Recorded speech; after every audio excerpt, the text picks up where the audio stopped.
Ramu sir, பைக்ல பின்னாடி உட்கார்ந்துட்டு வரவங்களும் ஹெல்மெட் போடுறதால வர பிரச்சனை பாத்தீங்களா?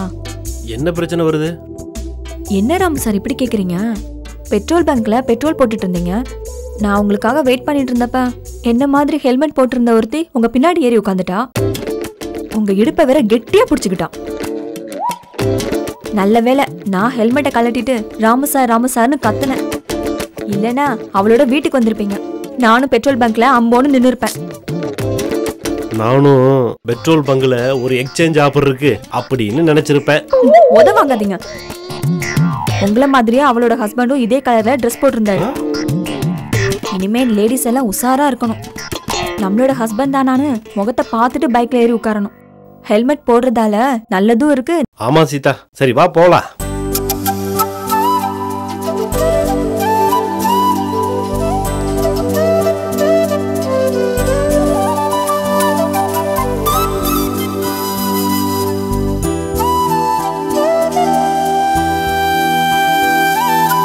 ஏய், என்ன விஜி, உங்க வீட்டுக்கு கிளம்பிட்டியா? நல்ல முடிவு தாண்டி எடுத்திருக்க. ரொம்ப சந்தோஷமா இருக்கு. சந்துரு வரானா? உன்னை கிளம்ப சொல்லிட்டானா? இல்ல புருஷன் வீட்டுக்கு போறதுதான் பொண்டாட்டிக்கு அழகுன்னு நீயே முடிவெடுத்து கிளம்பிட்டு இருக்கியா? நான் வேணும்னா ராமு சாரை கொண்டு வந்து விட சொல்லவா? ராமு சார் கொண்டு போய் விட்டுட்டு வாங்க. அக்கா, என்னை ஏன் வீட்டை விட்டு அனுப்புறதுல உனக்கு இவ்வளவு ஆசை? அப்ப நீ கிளம்பலையா? ஏன்க்கா இப்படி இருக்க? மாமா பாத்தியா? ஒரு நாளாவது என்னை வீட்டை விட்டு போகணும் ஏதாவது பேசியிருக்காரா? ஏன் பேசுறதுல தெரியுமா? நேத்து கூட சொன்னாரு, விஜி உன் முகத்துல முழிச்சா நல்லது நடக்குது. உங்க அக்காக்கு முன்னால நீ வந்து என்னை எழுப்பு, நீ தான் எனக்கு ராசின்னு சொன்னாரு. ஓ, இந்த கதை வேற சைடுல நடக்குதா? ராமு சார் ஓங்கி ஒண்ணு போட்டேனா? ஏய் சீதா, இவ பேச்ச கட்டிட்டு என்ன அடிக்கிற? இவ எப்படியாவது நம்மளை களைச்சு போடணும்னே நினைக்கிறா. அதனாலதான் இங்கே இருக்கணும்னு நினைக்கிறா. எதுக்கு இந்த பேக் எடுத்து வச்சிருக்க? சந்துரு வந்திருக்கானா? வெளியூர் எங்கேயாவது போகணும்னு சொன்னானா? நான் தான் வீட்டை விட்டு போறேன்.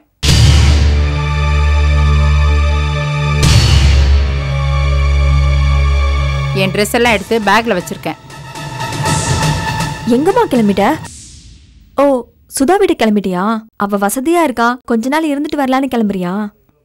நான் யார் வீட்டுக்கும் போகல, வீட்டை விட்டு வெளியே போறேன். அதான் எங்க போறேன்னு கேக்குறேன். எங்கே போறேன், என்னவோ ஆறேன். என்னாச்சுமா உனக்கு? ஏன் இப்படி பேசிட்டு இருக்க? இப்பதான் எனக்கு புத்தி வந்தது. நான் எதுக்கு இந்த வீட்டுல இருக்கணும்? நீங்க வந்தா சொல்லிட்டு போலான்னு தான் இருந்தேன். எங்கம்மா போற? அத சொல்லிட்டு போ. சரி சொல்றேன். நேரா பஸ்ஸ பிடிச்சு காசிக்கு போறேன். உங்க அப்பா அடிக்கடி சொல்வாரு, வாழை பிடிக்கலன்னா கங்கையில விழுந்து செத்துறணும்னு. சரி, கங்கையில போய் விழுறதுக்கு எதுக்குமா இவ்வளவு ட்ரெஸ் எடுத்துட்டு போற? ஒரே ட்ரெஸ்ஸோட விழ வேண்டியதானே? அதானே அக்கா சொல்றது கரெக்ட் தான். எதுக்குமா இவ்வளவு ட்ரெஸ் எடுத்துட்டு போற? நான் சாக போறது உங்களுக்கு எல்லாம் சிரிப்பா இருக்குல்ல? ராமு தம்பி, நீங்க பேசாம இருக்கீங்க, நீங்களும் ஏதாவது சொல்லுங்க. இங்க உங்களை யாரு என்னக்கா சொன்னா? ஏன் வீட்டை விட்டு போகணும்னு நினைக்கிறீங்க? உங்களுக்கு என்ன குறை வச்சிருக்கோம்? குறை எனக்கு இல்ல தம்பி, நீங்க தான் அரைக்குறையா வாழ்ந்துட்டு இருக்கீங்க. நீங்க 2 பேரும் சந்தோஷமா வாழ்ந்து ஒரு குழந்தை பத்தி என் கையில கொடுக்கணும். அது இந்த வீட்டுல நடக்கணும்.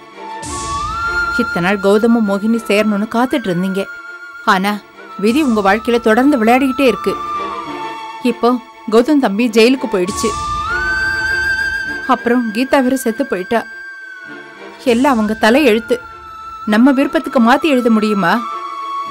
வாழ வேண்டிய உங்க வாழ்க்கையை ஏன் தொலைச்சுக்கிறீங்க? அதுக்காக நீங்க எதுக்குக்கா வீட்டை விட்டு போறேன்னு சொல்றீங்க? அத நான் சீதா கிட்ட சொல்றேன் தம்பி. சீதா, சீக்கிரமா குழந்தை பத்தி தரேன்னு எனக்கு சத்தியம் பண்ணி கொடு. நான் வீட்டை விட்டு போல. சத்தியம்லாம் பண்ண முடியாதுமா. நீ காசிக்கு தானே போகணும், தாராளமா போயிட்டு வா. ராமு சார் இந்த வீட்டு செலவுக்காக 2000 ரூபாய் கொடுத்தாருல, அதை எடுத்துட்டு போயிட்டு வா. சும்மா டிராமாலாம் பண்ணாத. டிராமாலாம் இல்ல சீதா, நான் சீரியஸா தான் சொல்றேன். ஏமா, இப்பதான் எனக்கு புரியுது. கிருஷ்ணா ஆண்டி கௌதம் அண்ணனுக்கு கீதாவை கல்யாணம் பண்ணி வைக்கிறதுக்காக பட்னி கடந்து சாதிச்சாங்களாமே. அந்த மாதிரி நீயும் காசிக்கு போறேன்னு டிராமா பண்றியா? நான் டிராமா பண்றேன்னு சொல்றேன்ல. ராம தம்பி, நான் காசிக்கு போயிட்டு வரேன். தப்பு தப்பு, போயிட்டு வரேன்னு சொல்லக்கூடாது. போறேன் தம்பி. சீதா, விஜி. ஓகே, பாய்மா. பாய்மா. அம்மா, கங்கையில குதிக்கிறதுக்கு முன்னாடி ஒரு அட்டையில உன் பேரு நம்ம வீட்டு அட்ரஸ் எல்லாம் எழுதி உன் முந்தாடில முடிச்சு வச்சுக்க. நீ போயிட்டீனா அதை எடுத்து பார்த்து எங்களுக்கு தகவல் சொல்லுவாங்கல்ல. திவசம் பண்றதுக்கும் 4 நட்சத்திரம் பாக்குறதுக்கும் எங்களுக்கு ஈஸியா இருக்கும்ல. ஏய் சீதா, என்ன நீ ஏன் இப்படி பேசுற? இப்படியெல்லாம் பேசாத சீதா. ராமு தம்பி கவலைப்படுத பாரு. சத்தியம் பண்ணு சீதா, நான் போல. அம்மா, எனக்கு உள்ள நிறைய வேலை இருக்கு, நீ கிளம்பு போ.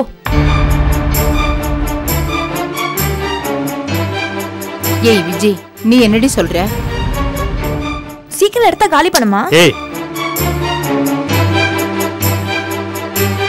வைஷுக்குட்டி, நீ என்னமா சொல்ற? பாய் பாட்டி. ஏய் வைஷு, நான் சீரியஸா சொல்றேன், யாரும் நம்ப மாட்டேங்கிறீங்கல்ல. நீங்க நான் கிளம்ப தான் போறேன். என்ன விஜய்? வைஷுக்குட்டி, பாட்டிக்கு டாட்டா சொல்லு. ஏய் லூசா நீ?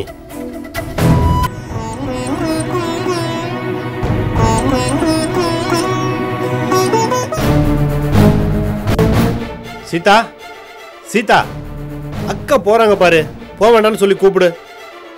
ராமம்மா, என்ன உங்களுக்கும் அம்மா புலம்புறது பிடிக்கலையா? போங்க, போய் நீங்க போய் கூட்டிட்டு வாங்க.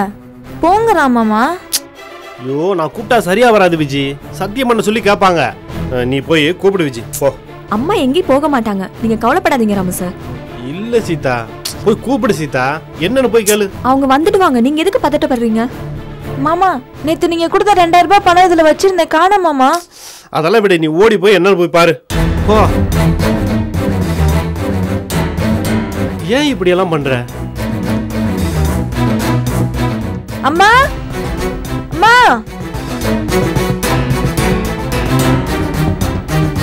மாமா, அம்மா காணா போயிட்டாங்கன்னு நினைக்கிறேன். பாத்தீங்களா, கிண்டல் பண்ணீங்கல்ல. நான் போய் என்னன்னு பாத்துட்டு வரேன்.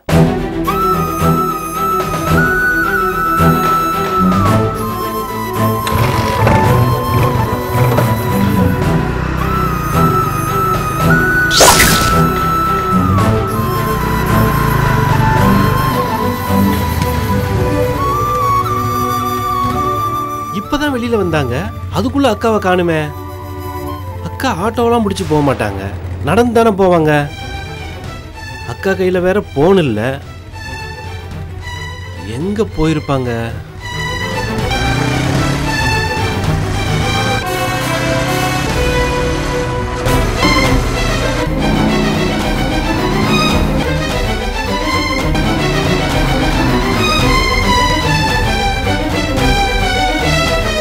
அக்கா நில்லுங்கக்கா, நீங்க பைக்ல ஏறுங்கக்கா, போவோம். நான் எதுக்கு வீட்டுக்கு வரணும்? நான் பெத்ததுங்க எதுவுமே சரியில்லை, எல்லாம் விளையாட்டா பேசுதுங்கல்ல. நான் நிஜமாவே காசிக்கு போறேன் தம்பி. தம்பி, நேத்துக்கு நீங்க கொடுத்த பணம் 2000 ரூபாய், அதையும் எடுத்துட்டு போறேன்.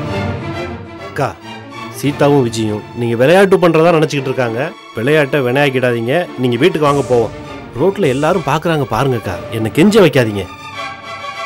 அப்படின்னா நான் கேட்ட சத்தியத்தை பண்ணி கொடுங்க, அப்ப நான் வரேன். என்னக்கா சத்தியம் பண்ணி கொடுக்கணும்? நீங்க 2 பேரும் புருஷன் பொண்டாட்டியே நடந்துக்கணும், எப்பவும் சந்தோஷமா இருக்கணும். சீக்கிரமே எனக்கு ஒரு பேரனை பெத்து கொடுத்துருங்க. அவ்வளவுதானே? நீங்க கையை நீட்டுங்கக்கா. நாங்க 2 பேரும் புருஷன் பொண்டாட்டியா நடந்துக்கிறோம், சந்தோஷமா இருக்கோம், குழந்தையும் பெத்துக்கிறோம், இது சத்தியம். ஆனா ஒரு கண்டிஷன். என்ன தம்பி? பிறக்க போறது பேரனா பேத்தியாங்கிறது மட்டும் எனக்கு தெரியாது. போங்க தம்பி, எனக்கு வெக்கமா இருக்கு. அக்கா, உங்களுக்கு வீம்புக்கும் குறைச்சல் இல்ல, வெக்கத்துக்கும் குறைச்சல் இல்ல. வந்து வண்டியில ஏறுங்க, வாங்க.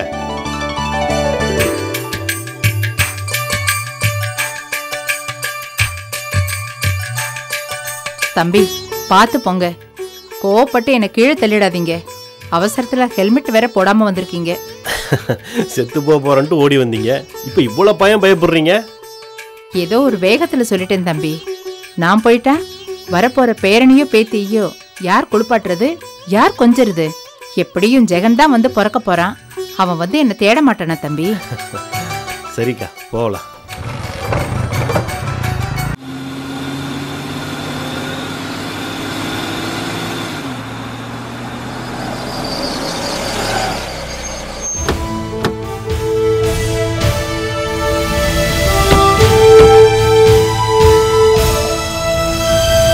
சார் கௌதம் மேனன் படத்துல வர்ற போலீஸ் ஆபீசர் மாதிரி கம்பீரமா நடந்து வரீங்க, என்கொயரி பண்றீங்க, மிரட்டலா இருக்கீங்க சார்.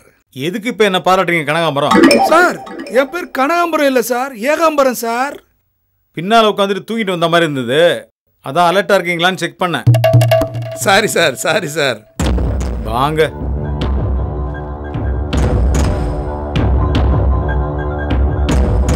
சார் வாங்க சார். அப்பா இருக்காரா? வீட்டில் எல்லாருமே இருக்கோம் சார். Very good. ஒரு சின்ன என்கொயரி பண்ண வேண்டி இருக்கு. தாராளமா சார், நான் எல்லாரையும் கூப்பிடுறேன் சார். வாங்க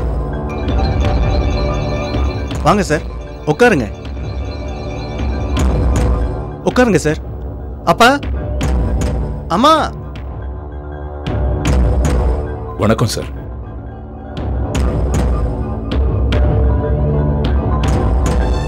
கீதாவோட அம்மா கிட்ட கொஞ்சம் விசாரிக்கணும், அவங்கள வர சொல்லுங்க. ஒரு நிரபராதி தண்டிக்கப்படக்கூடாதுன்னு நினைக்கிறவர் தான் எங்க இன்ஸ்பெக்டர். என்கொயரின்னு வந்துட்டா எங்க சாரோட அப்ரோச் வித்தியாசமா இருக்கும். ஏகாம்பரம் சார், எதுக்கு இந்த பில்டப்? பேசாம இருங்க. Sorry sir. கீதாவோட அக்கா ஜானகி இல்லையா? இருக்காங்க சார். ஜானகி இவங்க தான் சார். நான் தான் ஜானகி சார். காஃபி எடுத்துக்கோங்க.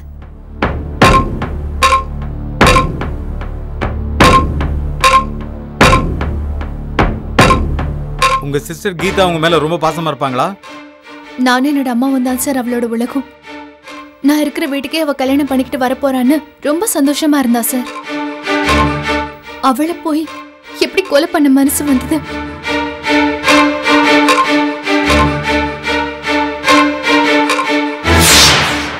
சார் இவங்க தான் கீதாவோட அம்மா, என் மாமியார்.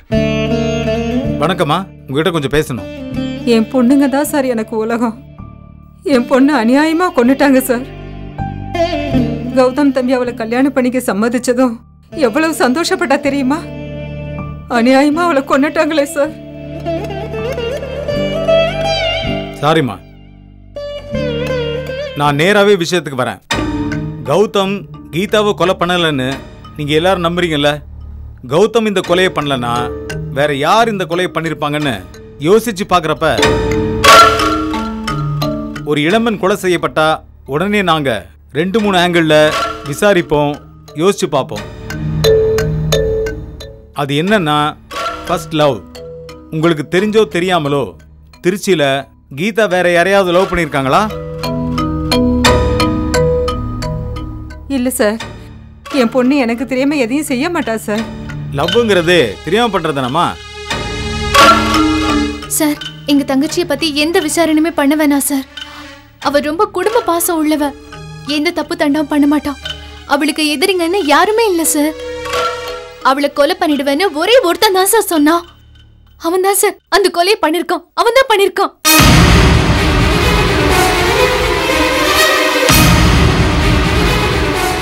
கொலை பண்ணிருவேன்னு சொன்னானா? யார் சொன்னா? எப்ப சொன்னா? அவன் பேர் கிஷோர் சார்.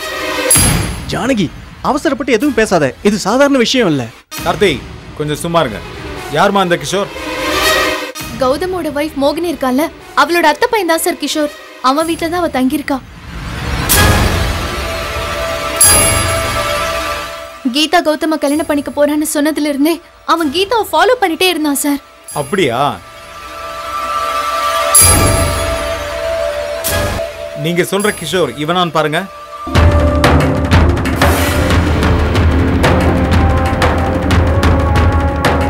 இவன் தான் சார், இவனே தான். இவன் தான் அந்த கிஷோர் சார். சார் ஆடி போய் ஆவணி வந்தா கன்ஃபார்மா நீங்க ஏசி தான் சார். நான் இன்ஸ்பெக்டர் சார். யோ மா, கரெக்டா பார்த்து சொல்லுமா. இவர்தான் கிஷோரா? ஆமா சார், இவன் தான் கிஷோர். நீங்களும் பாருங்க சார், இவர்தான் கிஷோரா? கிஷோர் தான் சார். சரிம்மா, எதை வச்சு கிஷோர் தான் கொலை பண்ணாரு சொல்றீங்க? சார் இது பாயிண்ட் சார், பின்னிட்டீங்க சார். யோ பேசாமரியா, விட்டா விசில் அடிச்சு கை தட்டுவோப்ல இருக்க. சொல்லுமா, எதை வச்சு அவரை சந்தேகப்படுறீங்க? சந்தேகமே இல்ல சார், இவன் தான் கீதாவை கொலை பண்ணிருக்கணும். நானும் கீதாவும் அன்னைக்கு விநாயகர் கோயிலுக்கு சாமி கும்பிட போனப்போ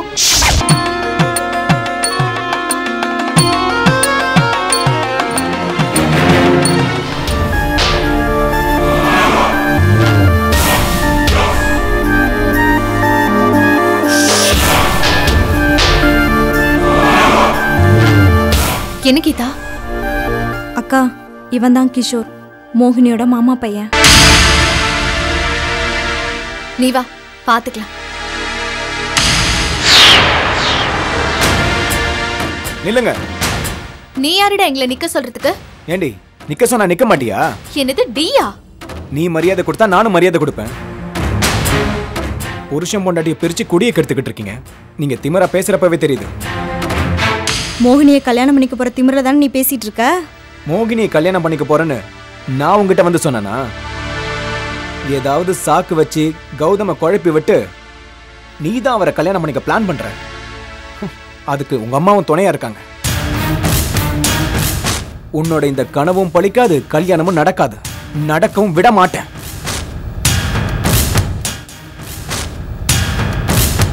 கௌதம் மறுபடியும் மோகினியோட தான் சேர்ந்து வாழ போறாரு. அத சொல்றதுக்கு நீ யாருடா? மோகினி எங்க வீட்டு பொண்ணு. அவ வாழ்க்கையை கெடுக்கணும்னு நினைச்சா நாங்க சும்மா விடுவோமா? உங்க 2 பேருக்குமே சொல்றேன், கௌதம வளைச்சு போற திட்டத்தை கைவிடுங்க. ஏன் சொத்துல ஒரு ஷேர் பத்தாதா? மொத்த சொத்தையும் வளைச்சு போடணும்னு பாக்குறீங்களா? ஏய், மரியாதையா பேசு. அக்கா போலாம் வாக்கா. இருங்க, நான் சொல்றத கேட்டுட்டு போங்க. கௌதமோட மோகினி நான் சேர்த்து வைக்காம விட மாட்டேன். அதையும் பாத்துறலாம். என்ன பாக்குற? இங்க பார், மரியாதையா திருச்சிக்கு கிளம்பி ஓடிடு. இங்க இருந்துகிட்டு கௌதம கல்யாணம் பண்ண நினைச்ச உயிரோடவே இருக்க மாட்டேன். என்ன மிரட்டுறியா? நீ நல்லவளா இருந்திருந்தா பிரிஞ்சிருந்த மோகினி கௌதமையும் சேர்த்து வைக்க நினைச்சிருப்ப. ஆனா நீ சேர துடிக்கிற பாத்தியா? கொன்னுடுவன் கொன்னு. ஆமா, பெரிய இவரு லேடிஸ் கிட்ட எப்படி பேசுறதுன்னு கூட தெரியல. கீதா விட ஊமேல தாண்டி தப்பு அதிகமா இருக்கு. உன் தங்கச்சி உனக்கு ஓரவத்திய வரணுமா? கத்தி எடுத்த ஒரே குத்து தான் உன் தங்கச்சி காலி ஆயிடுவா.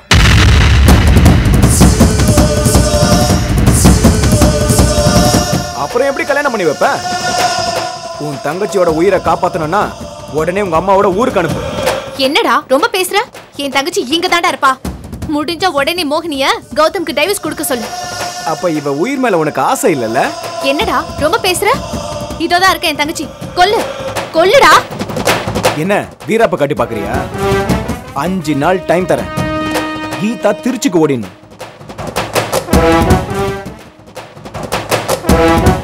போகல அதுக்கப்புறம் மறுகையாதான். இது கொலைக்கிற நாய்டி, கடிக்காது. நீயே பயப்படுற? வா கீதா.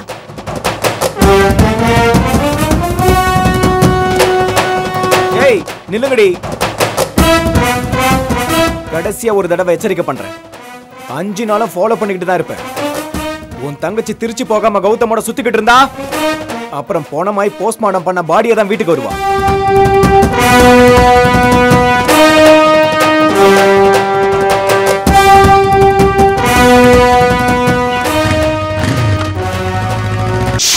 ஓகே, இது போதும். இதுக்கு மேல நாங்க பாத்துக்கிறோம். ஏகாம்பரம் சார், இவங்க சொல்ற விநாயகர் கோயில்ல சிசிடிவி கேமரா இருக்குங்க சார்.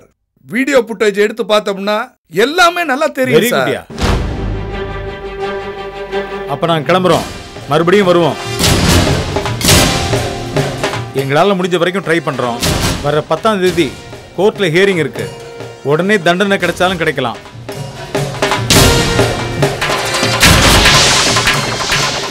மற்றபடி எஃப்ஐஆர்லாம் கரெக்டாக தான் இருக்கு. ஆஸ் எ இன்ஸ்பெக்டரா நான் என் கடமையை செய்யணும், புரிஞ்சுக்கோங்க. நாங்கள் வரோம்.